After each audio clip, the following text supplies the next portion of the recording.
ओम शांति। आज 7/1/2025 प्रातः मुरली ओम शांति बाप दादा मधुबन। आज महावाक्य बाबा कहले, मीठे बच्चे तुमे माने निजको संगम जुगी ब्राह्मण मन कर, तेबे सत्यजुगी वृक्ष देखाजिब एवं अत्यंत खुशी रे रहिब। प्रश्न, जेउ संतान माने ज्ञानर शौखीन अटंती सेमानकर लक्षण कौन होइथिब? उत्तर, सेमाने परस्पर मध्यरे ज्ञानर ही कथबार्ता हेबे, केबे हेले परचिंतन करिबे नाही, एकांतरे बसी विचार सागर मंथन करिबे। प्रश्न, एही सृष्टि रूपी ड्रामार केउ रहस्य को तुमे पिला माने ही बुझिछ? उत्तर, केवल शिव बाबांक व्यतीत एही सृष्टि रे अन्य कौनसी जिनिस सदाकाल पई स्थायी नुहे। पुराणा दुनियार आत्मा मानंकु नुआ दुनिया को नहीं जिबा पई केही तो रहिबा दरकार ना। एहा मध्य ड्रामार रहस्य अटे, जाहाकू तुमे पिला माने ही बुझिछ। धारणा पाई मुख्य सार, एकांतरे बसी ज्ञानर चिंतन मंथन करिबाकू हेब।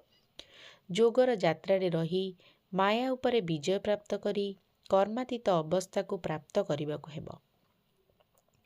काहाकू भी ज्ञान शुणाइबा समय रे बुद्धि रे रहू जे मु आत्मा भाई को ज्ञान शुणाउची। निजर नाम रूप देह सबकिछि भूली होई जाओ। पवित्र हेबार प्रतिज्ञा करी निजे पवित्र होई पवित्र दुनियार मालिक हेबाकू पड़िबो। आजिर वरदान, निज प्रति इच्छा मात्रर अविद्या होई बाबांक समान अखंड दानी परोपकारी हुआ। ब्रह्मा बाबा जेपरी निजर आराम करिबार समय को मध्य सेबारे लगाउथिले, निजे निर्माण अर्थात निरहंकारी होई पिलामानंकु सम्मान देउथिले, सबु कार्य करुथिले मध्य सुनाम प्राप्त करिबार इच्छा को मध्य त्याग करिथिले। नाम मान स्वाभिमान सबुथिरे परोपकारी होइथिले।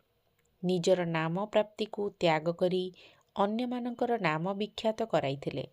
निजकु सर्वदा सेवाधारी करी रखिथिले। पिलामानंकु मालिक करिथिले। पिलामानंकर सुखरे निजर सुख मने करुथिले।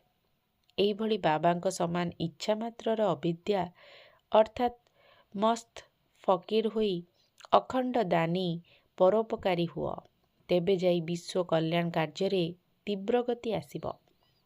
सबु प्रकारर समस्या तथा झगड़ा समाप्त होइजिब।